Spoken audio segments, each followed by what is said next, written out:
કચ્છ માટે અત્યંત મહત્વપૂર્ણ નર્મદા યોજના અંગે તંત્ર ન્યૂઝ દ્વારા વિશેષ અભ્યાસાત્મક અહેવાલ તૈયાર કરવામાં આવેલ છે। જોઈએ આ વિશેષ અહેવાલની શ્રેણી। ગુજરાતની જીવાદોરી સમાન નર્મદા નદી પર સરદાર સરોવર મહાયોજનાને કારણે ગુજરાતની અદ્ભુત કાયાપલટ થઈ છે। માનવ જીવનનું અસ્તિત્વ ટકાવી રાખતું જળ દરિયામાં નિરર્થક વહી જાય તેને અટકાવવા નર્મદા નદી પર બંધ બનાવવાની યોજના અમલમાં મૂકવામાં આવી। પીવાના નિર્મળ જળ સાથે કૃષિ માટે અત્યંત જરૂરી સિંચાઈનું પાણી આ નર્મદા યોજનાથી મળી રહે। આ ઉપરાંત નર્મદા બંધ ખાતે હાલે 1450 મેગાવોટ જેટલું વીજળીનું ઉત્પાદન પણ થઈ રહ્યું છે। 1210 મીટર લાંબુ અને પાયાથી 163 મીટર ઊંચાઈ ધરાવતો બંધ 146 મીટરના નિર્ધારિત લક્ષ્ય સામે 121 મીટરની ઊંચાઈના લક્ષ્યને પૂર્ણ કરી ચૂક્યો છે। ગુજરાતના 9633 ગામો અને 131 શહેરોને પીવાનું પાણી આ યોજનાથી મળી રહ્યું છે। આ ઉપરાંત 15 જિલ્લા અને 73 તાલુકાના 3112 ગામોની 18 લાખ હેક્ટર જમીન સિંચાઈથી લાભાન્વિત થઈ રહી છે। ગુજરાત માટે નર્મદા યોજના ખરા અર્થમાં મહત્વાકાંક્ષી અને મહત્વપૂર્ણ યોજના છે। કચ્છી માળુ વર્ષોથી જેની ચાતક નજરે રાહ જોઈ રહ્યા હતા તે નર્મદા નહેર અને તે સંલગ્ન ₹4600 કરોડના કામોનો ધમધમાટ હવે કચ્છ જિલ્લાના ઉંબરે આવી પહોંચ્યો છે। નર્મદાના પાણી માટે ગુજરાત રાજ્યની રચના થઈ તે 1960 થી 1977 સુધી ગુજરાત રાજ્યે સંઘર્ષ કર્યો હતો। ત્યારબાદ 1977 થી આજ દિન સુધી નર્મદાના પાણીનો ન્યાયી હિસ્સો મેળવવા માટે કચ્છ સંઘર્ષ કરી રહ્યું છે। ત્યારે હવે નર્મદાના પાણી કચ્છના ઉંબરે આવી પહોંચ્યા છે।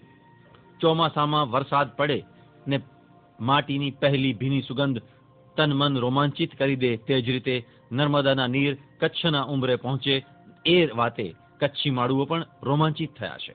વર્ષો સુધી સુક્કા મુલકને નંદનવન બનાવવા માટે એકમાત્ર નર્મદા એનો જ આશરો રહ્યો છે।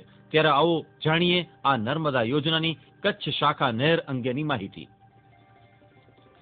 કચ્છ શાખા નહેર નર્મદા યોજનાની મુખ્ય નહેરોની સાંકળ 385.81 કિલોમીટર લાંબી સલીમગઢ તાલુકો કાંકરેજ જિલ્લો બનાસકાંઠાથી નીકળે। કચ્છ શાખા નહેરની કુલ લંબાઈ 357 કિલોમીટર છે। કચ્છ શાખા નહેર નર્મદા યોજનાની મુખ્ય નહેરમાંથી નીકળતી નહેરોની શાખા પૈકી સૌથી લાંબી નહેર છે અને આ શાખા નહેરમાંથી પાટણ જિલ્લાના રાધનપુર અને સાતલપુર તાલુકો, બનાસકાંઠા જિલ્લાના કાંકરેજ, ભાભર અને વાવ તાલુકો એને સિંચાઈ આપવાનું આયોજન છે। કચ્છ શાખા નહેરમાં પાટણ અને બનાસકાંઠા જિલ્લાથી 84 કિલોમીટર પસાર કરી કચ્છ જિલ્લાના નાના રણના 10 કિલોમીટર ઓળંગી 94 કિલોમીટર બાદ કચ્છની ભૂમિમાં પ્રવેશ કરે છે। કચ્છ શાખા નહેરને ભૌગોલિક પરિસ્થિતિ મુજબ કચ્છ જિલ્લામાં નહેરમાં 3 ફોલ અને કચ્છમાં પ્રવેશ્યા પછી 3 જગ્યાએ પમ્પિંગ સ્ટેશન મૂકવામાં આવેલ છે। કચ્છ જિલ્લાના 1,12,778 હેક્ટર વિસ્તારમાં સિંચાઈના પાણી પહોંચાડવાનું આયોજન હાથ ધરવામાં આવેલ છે।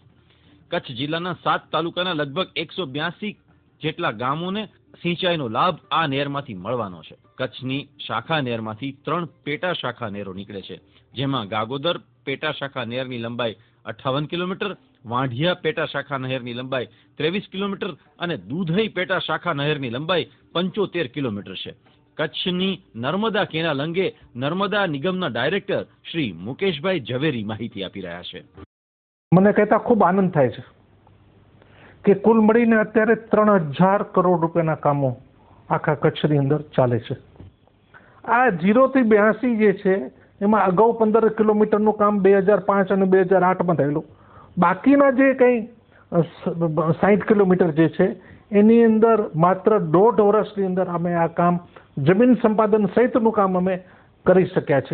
82 થી કરી અને 144 સુધીની વાત જે છે ઓલરેડી મોસ્ટ ઓફ બધું જ તૈયાર છે।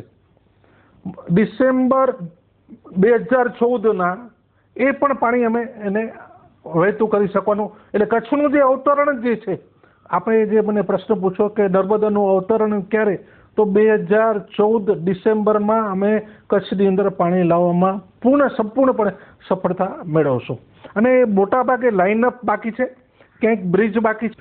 કુલ મળીને એ જે 30 કિલોમીટરનો બેલ્ટ જે છે ને 82 થી 112નો ખૂબ મોંઘો છે। 13 કરોડ રૂપિયા પર કિલોમીટરે એ વિસ્તારમાં આપણને પાણી પડે છે। છતાં પણ સરકારે એમાં ક્યાંય ખેંચકાટ નથી નભ્યો. તો 63 પછીનું ઓલમોસ્ટ કામ ભચાઉ હાઈવે સુધીનું કામ જે છે એ સંપૂર્ણપણે પૂરું થવાની તૈયારીમાં છે. પછી ભદ્રેશ્વર મોડકુબા સુધી આપણું જે ટેલ જે કહેવાય, જે સૌથી એન્ડ જે છે, ત્યાં 155 કરોડ રૂપિયાના કામ પૂરું થવામાં છે. એટલે મોટા ભાગે જ્યાં જ્યાં ભચાઉ પછી જે 25માં જ્યાં કામ કરવાનું હતું એ કામ અમે સફળતાપૂર્વક પૂરું કર્યું છે. વાત એ છે કે ટોટલ 182 ગામોને અમે પાણી આપ્યું છે. 1,12,000 હેક્ટર એટલે લગભગ 3 લાખ એકરને જમીનને પાણી મળશે.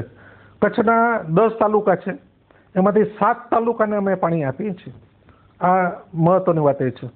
પછી જ્યારે આ 0 થી 82નું જે કંઈ કેનાલ તૈયાર થઈ છે ને, એમાં કેનાલ તૈયાર થઈ અને ડિસ્ટ્રીબ્યુટેડ નથી બની, એટલે ખેડૂતોએ શું કર્યું કે પાઇપલાઇનથી પોતાના વિસ્તારની અંદર લઈ ગયા, પાણી ખેંચીને બકનળીથી એ પાણી લઈ ગયા.